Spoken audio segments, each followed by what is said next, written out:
All right, welcome, guys.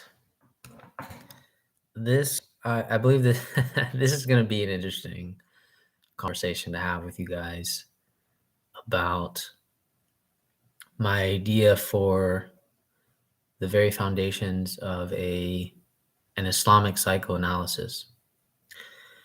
An Islamic psychoanalysis, I thought possibly wouldn't be possible or wouldn't be able to become possible, but because I've been reading the Sufi path of knowledge, it it has been becoming more apparent that an Islamic psychoanalysis is possible. The question has always been, what type of foundation do you take to understand the unconscious? And actually, within the Quran itself and a lot of the explanations of Allah's 99 names, all his divine names that are revealed through the Quran, there is room here to make sense of the unconscious. And making sense of the unconscious would be trying to figure out. Well, actually, let's let's go back a little bit. Okay. So why am I talking about divine names? Just to kind of give you a little taste of the metaphysics here from Ibn Arabi, is that for Ibn Arabi, everything in the world, everything in our universe and understanding relates back to God's divine names. So, for example, God is all-knowing. So when I use an object as a object of knowledge, this would relate back to a divine name called, God as all-knowing. So it has it has a sort of, the name itself carries a certain quality. So like knowing. And there's all merciful and all compassionate. Again, like 99 names, literally. But of course, when we're talking about 99 names, these are 99 names revealed through the Quran. But in reality, there's actually many more names. But the way Ibn Arabi associates these divine names for him, this is how he makes sense of a reality. That within every divine name, it denotes two ontological aspects: the essence, meaning God's essence itself, and the quality that the name carries that allows itself to be distinguished from all the other names. So there is this very funny paradox where every name contains within itself all the names because it carries the essence of God. But at the same time, how it distinguishes itself is it carries a specific quality in order to make itself differentiate between all the other names. Okay. So again, everything. Once we start talking about how to describe the relationship between God and the cosmos, Ibn Arabi uses the names to make the relationship, to explain the relationship. And names themselves are very synonymous with quite a few things.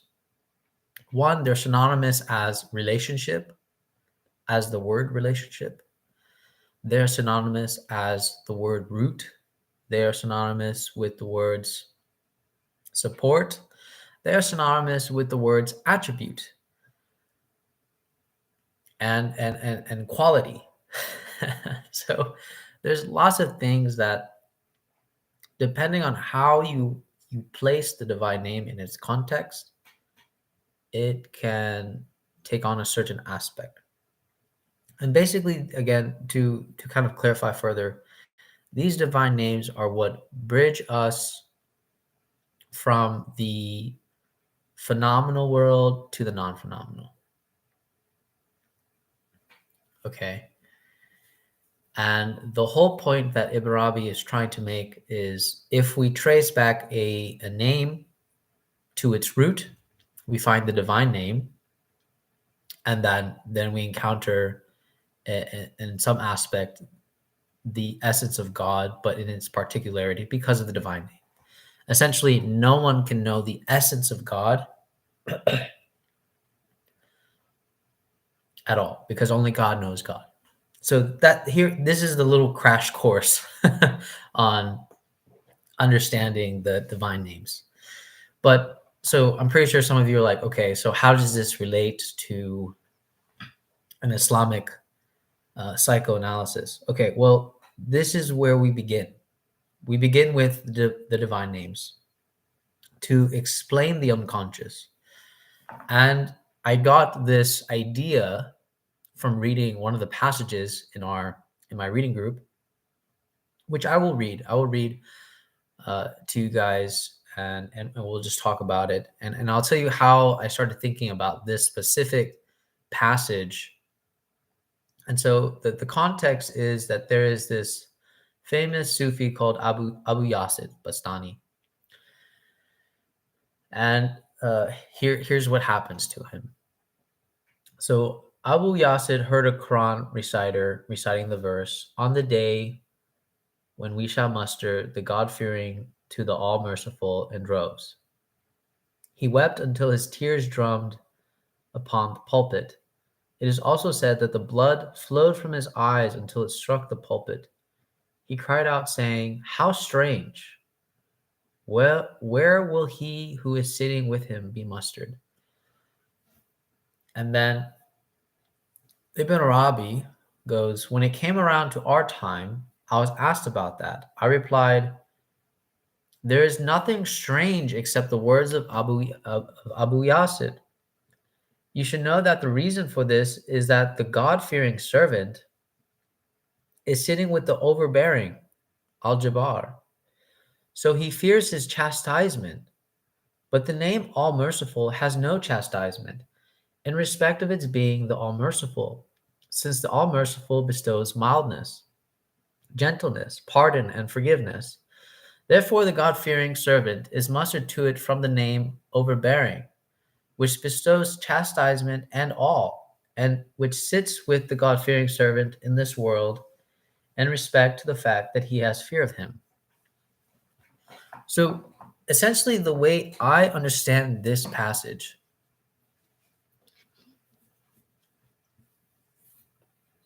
is that so Abu Yasid, he heard a Quran reciter, right? And he couldn't make sense of why this man was uh, crying, right? When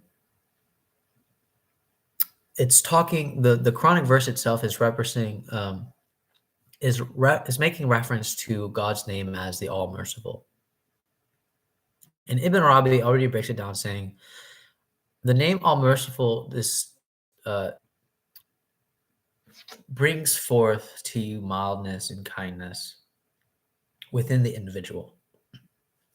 So what Abu Yasid could not understand actually was that the Quranic reciter, he was experiencing the unconscious name of Al-Jabbar, which is the overbearing. And this is why it is peculiar and strange to Abu Yasid. Because even though the verse itself is making reference to those who are righteous will, go to the All-Merciful, Abu Yasir is confused because the man's actions don't add up to the name All Merciful. And so he's like, this is strange. This doesn't make any sense. But Ibn Arabi says, actually, there is nothing strange here. What's strange is what Abu Yasir is saying. And so in this case, Ibn Arabi is basically saying that the Quranic reciter is crying because he's not sitting with the all merciful. He's actually sitting with the the overbearing, the al Jabbar.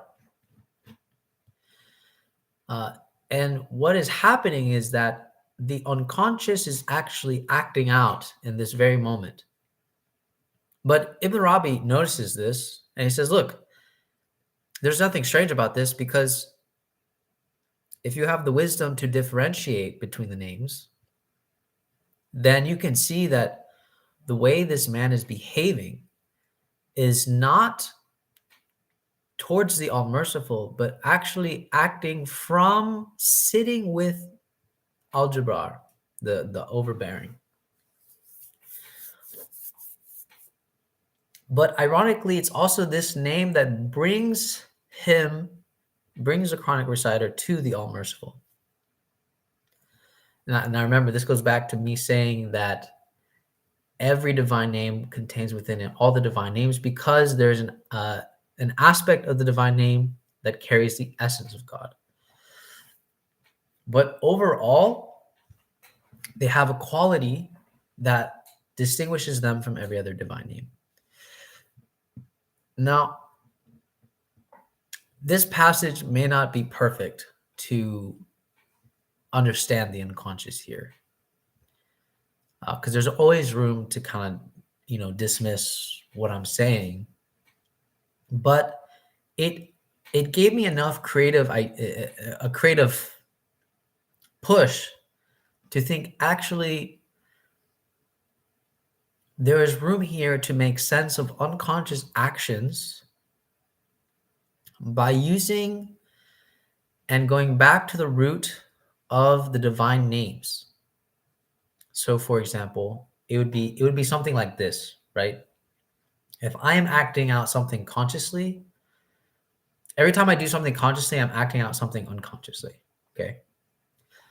The whole point would be this: in order for me to fully understand my actions, about why I'm doing what I'm doing,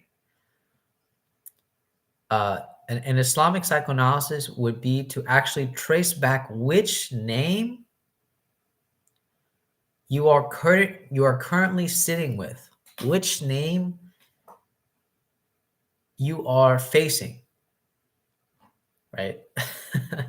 Which name do you have an unconscious relationship with?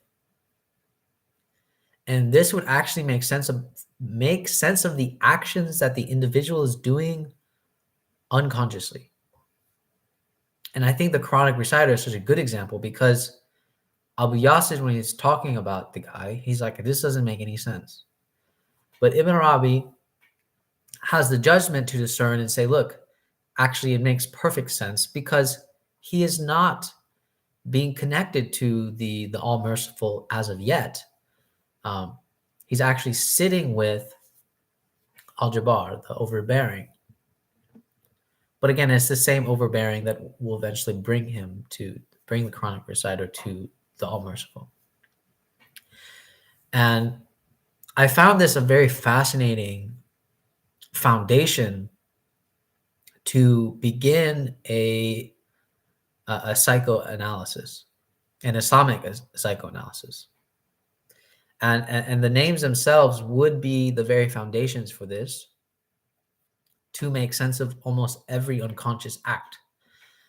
Now, I'm sure some of you are thinking, well, there's only 99 names, so aren't you limiting your interpretation of the unconscious?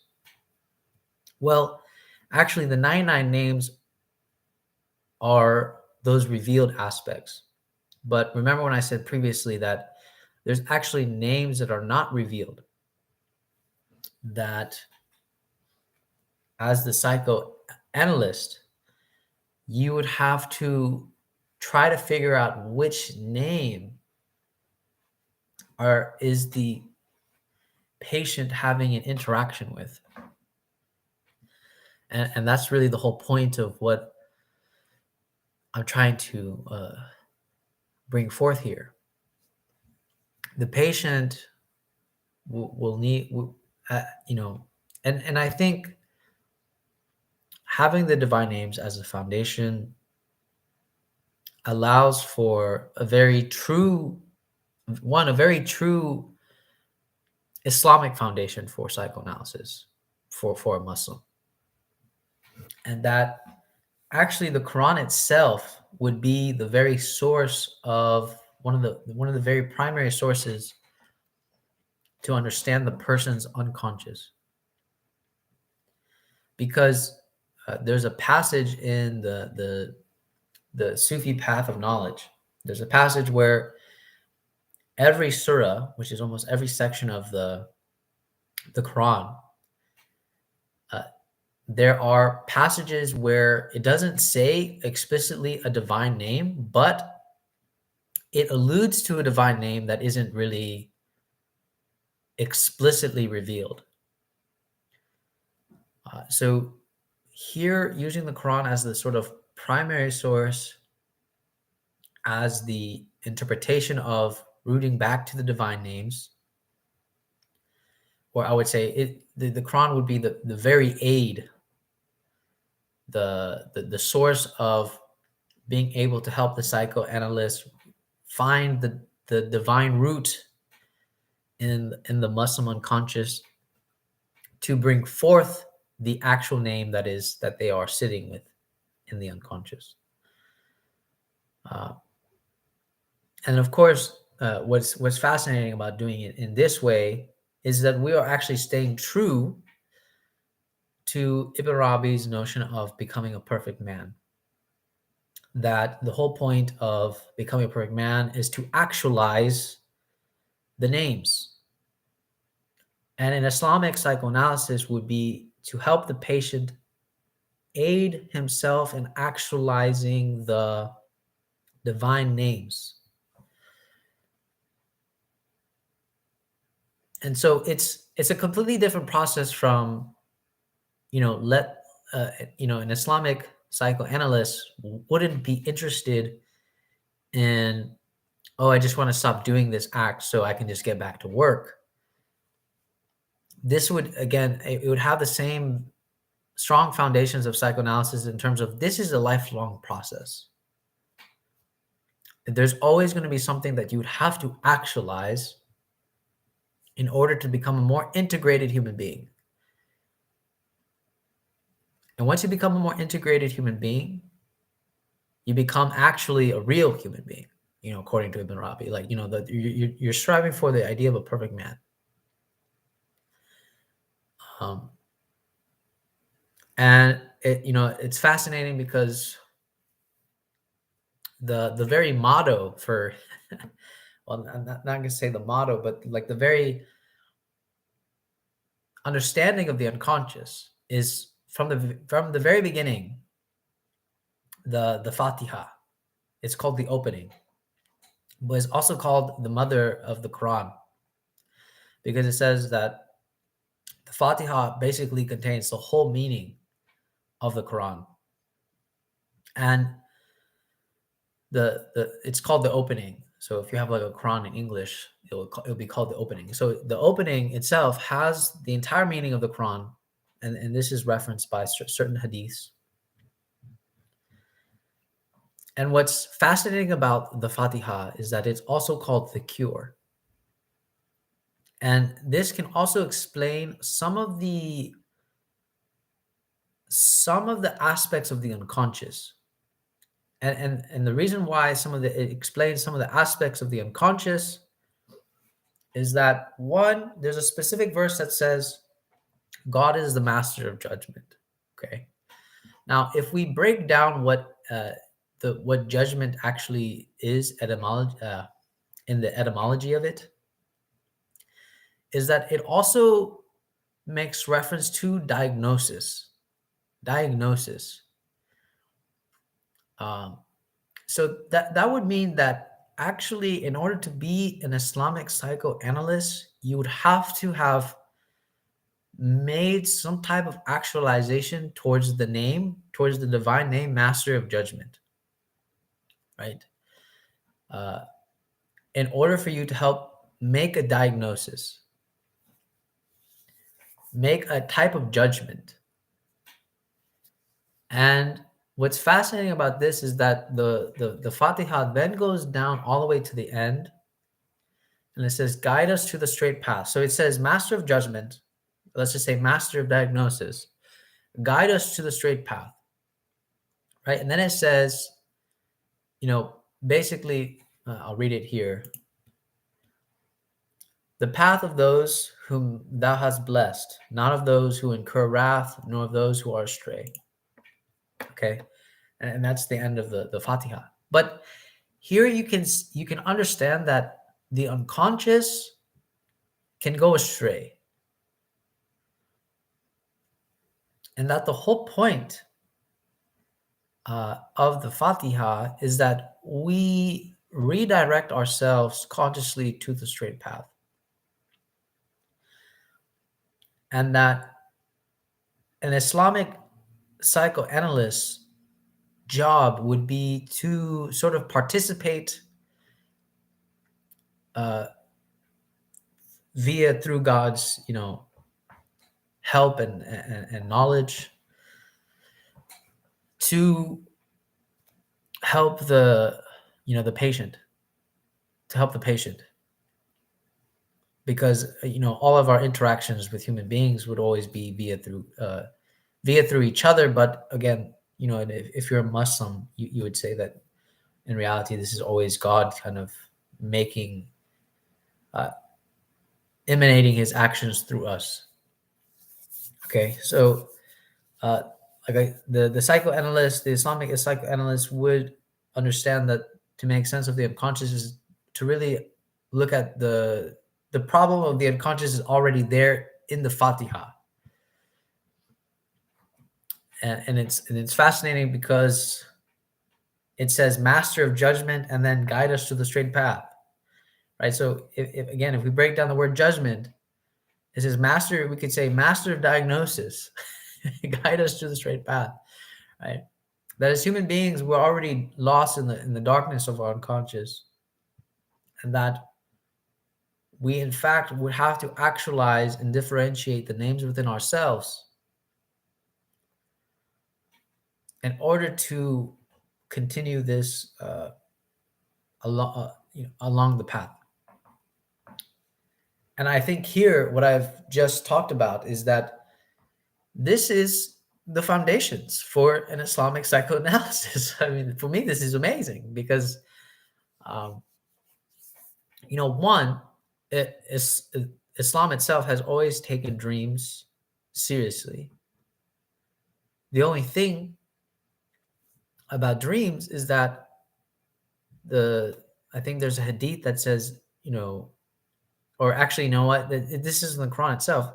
It says dreams, it's okay to say your dreams, but the types of dreams that you shouldn't always be telling your dreams to everybody. You need to tell your dreams to somebody that can protect them, that can give you right guidance for them.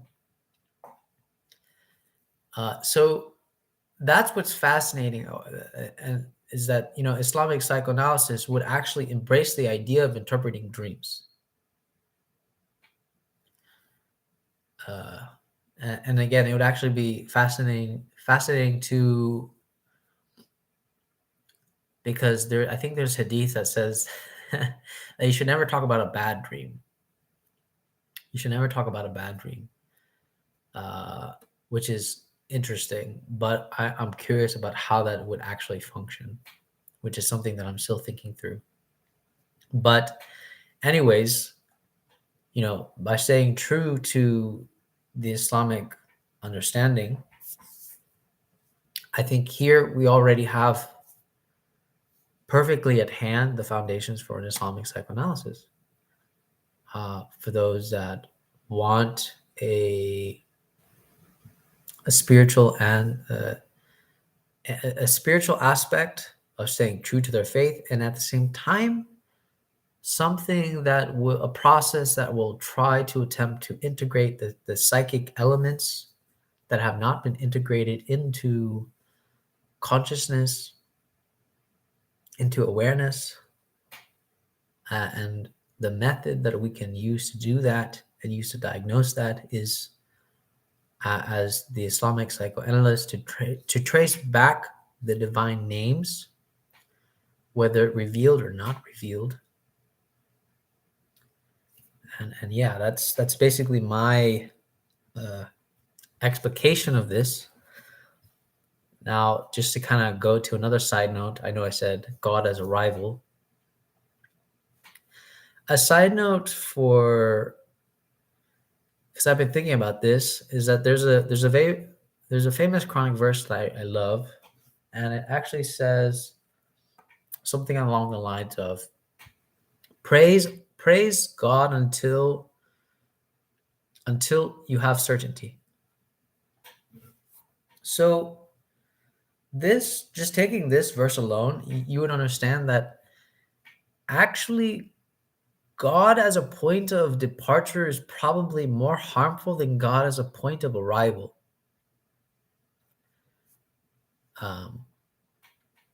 Because if we make God as a point of departure, then what happens is we always run into these sort of famous theological arguments or atheistic arguments about, well, if we accept God exists, so on and so on and so on and so on.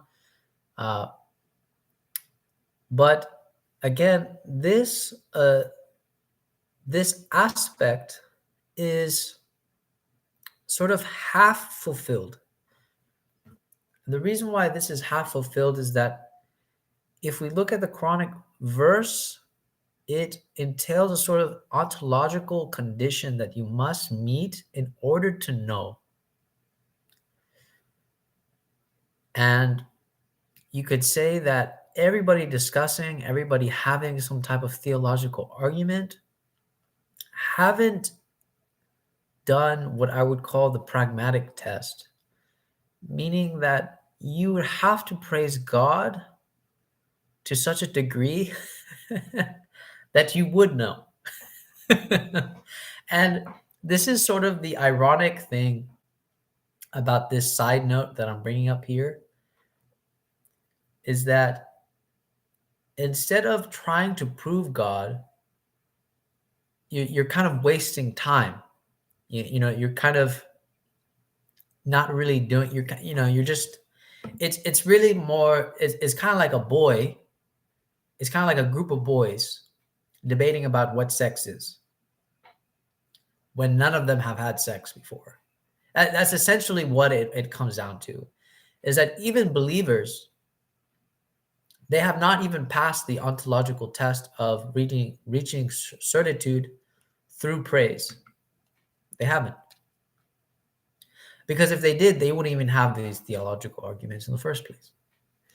Now, for the atheist, the agnostic, they're again satisfied with the debates of like having a conversation of basically saying, well, what is sex? And there's this aspect of, you can keep talking about it and you can keep logically pointing out what's absurd and what's not absurd and what's coherent and what's incoherent. But there's always that element of, you haven't met the ontological requirement. You haven't had sex yet. And so actually, in order for you to debate what is sex, you would have to have sex first and then debate it. and this is the difference of having God as a point of departure and God as a point of arrival. That actually the point is not to debate the concept of God, but to have the experience of God and then debate later. Other than that, there's really no point in I mean, honestly, you probably wouldn't even debate. It would be a discussion towards the end. But the point is, I mean, for me, again, I greatly have a distaste for theological debates. I really do, because half the time, the problem with philosophy is that you can always, if you want to be, if you want to be a skeptic to the fullest degree, you always can be. If you want to be ridiculous and always turn things on their head, you can be. Most of the time, there are certain aspects of us, even unconsciously, that we haven't integrated with, uh, that even the arguments themselves, even though we can say, actually the argument that I'm proposing to you is perfectly coherent. I'm just putting this from the aspect of a philosopher, right? I could say this and I could really believe that I'm being sincere, but there is probably an aspect of my unconscious that is acting completely insincere and irrational. And Jung pointed this out, that as much as we try to say that we act rational, there is at the same time a part of our action that is irrational. So again, that's why, as much as we can have these debates and so on, the thing that is missing is that we're theorizing without actually experiencing. And it's very easy to theoretically deny anything. But until you meet the ontological requirements, or at least attempt to meet the ontological requirements, we're just a bunch of boys asking what sex is without actually having sex. And for me, that's the difference between making God as a point of arrival rather than starting from the point of God as a departure. And belief itself wouldn't actually be from the beginning. If you say, yes, I believe, actually, it wouldn't even be a certain kind of certitude. It would be an obscure certitude that in some fashion you're still attempting. It's important to understand, even if you do believe, that you haven't reached full certitude yet. That it's important that you continue your progress to meet the ontological requirement until you have certitude. And what's funny about this is that this could take your whole lifetime. So now we really see the big picture about why this even might be pointless. And also this provokes a sort of it provokes something that makes man himself not static in his belief, and also not static in him being either atheist or agnostic. Because what's troubling about agnostics is that they can always say, well, we just can never know. But the problem is that they are never attempting to do the ontological requirement to know. That there is always a sort of safe station to be like, well, we can never know. And in some aspects, they're right, but they're not attempting to discover what they could know. And so, yeah, okay, that's my end of that. So again, I'm not interested in proving God, but I'm interested in making people capable of God. So that is my interest, not proving. There's always ways to play with the intellect and refute something. Always that. That's kind of like the awesomeness, the blessing of the intellect, and at the same time the curse. And this is what gets dangerous even with philosophy when we have our own relationships with other people, is that we can always use philosophy as a sword to just cut every cord and every string, every personal relationship we have, just because in reality philosophy is invasive. Philosophy likes to dissect the thing right in front of us. And if we were always being philosophical in all of our relationships, we would murder them completely. Because it's kind of like having sex and then saying, wait, is this sex? you know it's like you'd be murdering the moment and murdering every experience you have. So it's important that we understand and have the judgment about when to properly use philosophy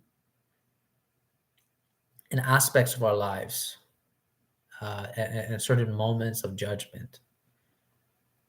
And I think because sometimes people, I mean, there's always the argument of like, well, philosophy, everybody does philosophy. And that's true, but you could say that we're always practicing a certain kind of philosophy. We're always practicing a certain kind of philosophy, and that this certain kind of philosophy is actually invasive.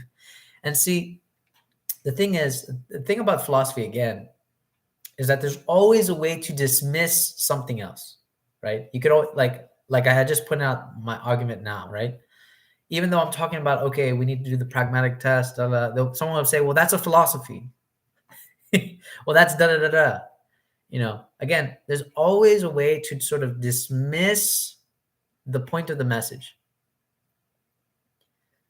And I've caught myself doing this. I've seen people do this. The point is, let's try a different way, and let's not debate over whether this is, of course, everything is philosophy, whatever. But the point, again, but that is always going to be, like someone saying that is always going to be besides the point. So with that, I hope that you guys enjoyed this video, and it gave you guys, it gave me a lot to think about, and reflect upon. And I truly think that there is now, I can confidently say there is a solid foundation for a construction of an Islamic psychoanalysis. All right. You guys take care. Bye.